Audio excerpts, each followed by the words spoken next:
Hello and welcome to Holy Trinity Church Alley in the Diocese of Sheffield, England. In this video we'd like to show you in the most straightforward way how Zoom and church-centred services can be successfully merged. This is based on our own recent experience here in South Yorkshire. We hope that some or even all of what is discussed will be of help to you and allow you to see that your church community can still stay together while worshipping in different locations. This approach neither requires a lot of expertise nor, hopefully, expense to get this up and running in your church. A list of possible equipment with affiliated links is to be found in the description below. If you do decide to order items through these links, Amazon will pay our church a little slice of what they charge you at no extra cost to you. Having said that, we do have some equipment available to us, which includes 1. An in-house sound system with speakers at the front of church. 2. Loan of a decent modern projector with a good screen. 3. A laptop and smartphone with a decent data allowance. This let us spend less than £100 to get it up and running within a matter of days.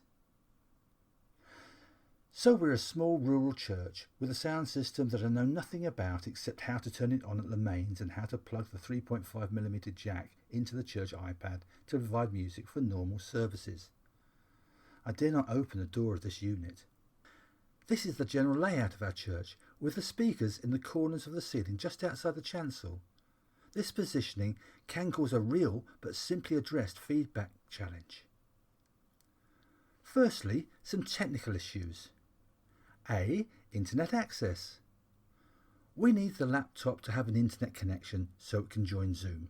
To do this, we need to use the internet available on the smartphone by way of a method called tethering. As it implies, it's about binding or fastening. In this case, the mobile smartphone is connected to the laptop by a micro USB to USB cable. To get tethering to work, you need to click 4 times on your mobile. Firstly, click on Settings, then click on Connections, thirdly, click on Mobile Hotspot and Tethering, and finally, click on the button on USB tethering so it moves and turns blue. Voila! Your laptop should now have an internet connection. iPhones can obviously do the same job by connecting it directly to the laptop and setting up a personal hotspot via settings. B. Muting and unmuting. For the laptop, click on the speaker icon in the bottom right hand corner of the laptop screen. Then click on the new speaker icon here. The speakers are now muted. Keep this new box open so when you need to unmute the speakers, you can click here and get the speakers to work again. On the mobile, click on the microphone icon on the Zoom screen to mute. Turns red. Click on it again to unmute. Turns white. C. Feedback. This is the ear-piercing screech you get when a microphone is placed in front of speakers and is to be avoided. D. Feedback. This is the type when you hit the thumbs up button, subscribe button and leave a comment or a question, which I do my best to answer, below this video. This is the sort of feedback to be encouraged. I'm going to discuss 3 setups for these 3 different but connected scenarios. 1. Zoom projection only in church. 2. Zoom projection with church contributions. 3. Church service with Zoom contributions. In all these situations, I have the role of a director at church, while the Zoom host is someone else sat in their home. This has allowed me to focus completely on juggling the technical demands of merging Zoom and church successfully. We obviously observe strict social distancing measures at all times and have thought out carefully and in great detail seating and movement of priest and congregation alike. Incidentally, please note that some images used in this video are historic pre-COVID-19 pictures. Number 1. Zoom projection only in church. This is a fairly straightforward setup with the screen central, just inside the chancel, and the projector on a small table stool at the top of the nave. Now the projector is connected to the power source as well as to the laptop by an HDMI to micro HDMI cable, which carries the Zoom service video from the laptop to the projector. older projectors may require a VGA to micro HDMI cable instead. The tethering mobile is also connected to the laptop with a micro USB cable. The sound system, and hence the speakers, is turned on and linked to the laptop by a 3.5mm jack cable with extensions since it's positioned at the back of the church. This carries the Zoom service sound from the laptop to the speakers in the church. The laptop is plugged into the power source, of course. The laptop I use has a webcam, but with this arrangement the built-in microphone doesn't work. Therefore, when I log onto the Zoom service, I'm permanently muted and I need to communicate with the host via hand signals or written notes held up to the webcam. This is good news, really, because it avoids the dreaded feedback. Now a word about logging onto Zoom with the laptop. You're asked if you wish to use computer video and you click the button. Then you get a box that asks you to join with computer audio and you again click the button. You then see and hear the other Zoom participants behind this box.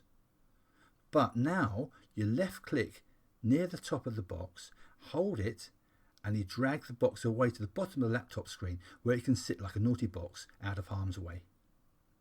Remember, although they can see you, you yourself are muted, so from now on you can only communicate on Zoom visually. There's a PDF below with possible cards to help you communicate that you could print off.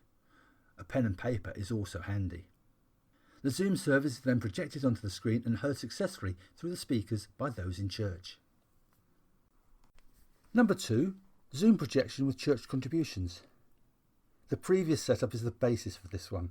The screen and the projector can be moved to the left in our church, with the right hand side for the lectern. The mobile phone has an additional role on top of tethering. It's placed on a tripod as a video camera, with a forward pointing directional microphone attached to the setup using gaffer tape or duct tape. The microphone has a special lead plugged into the smartphone's earphone point. See the description below for more details about this special lead. The mobile itself is logged into Zoom as a participant and is kept muted for the time being. At the point in the service when church contribution is needed from the lectern, the laptop sound is muted and then the smartphone Zoom is unmuted. The church person delivers her or his reading or intercessions, at the end of which the smartphone Zoom is muted, the laptop is unmuted, and a big thumbs up given to the webcam for the host to continue. This will avoid the dreaded feedback. It may seem a bit of a palaver, but this Zoom choreography takes a matter of seconds and does not detract from the service at all. Finally, number 3, church service with Zoom contributions. Here the vast majority of the service is from the church itself, watched in church by socially distant members of the congregation and on Zoom with Zoom participants at certain parts of the service. The setup is identical to number 2 without the projector and screen, as these are not needed. The laptop sound is muted with the mobile Zoom unmuted so the service can be seen and heard by those at home. The mobile plus microphone pairing is swivelled slowly during the service to capture the action. The tripod is kept for us on the right hand side so that members of the congregation can pass easily en route to receiving their communion wafer. In our church we moved the altar further forward towards the nave to allow for better audio reception and ease of receiving communion. When a contribution is needed on a Zoom participant, the mobile Zoom is muted, the laptop sound is unmuted and thumbs up given to the webcam. The reverse process is carried out at the end of this input.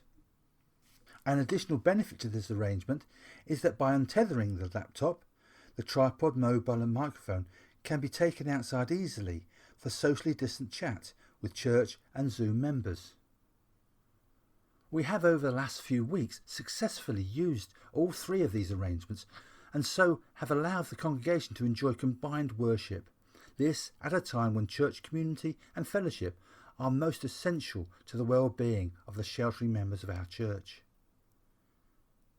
In the description below, you'll find not only affiliated links to suitable equipment, but plans of the 3 setups discussed as a downloadable PDF. I do hope you found this video useful and feel you can give it a thumbs up.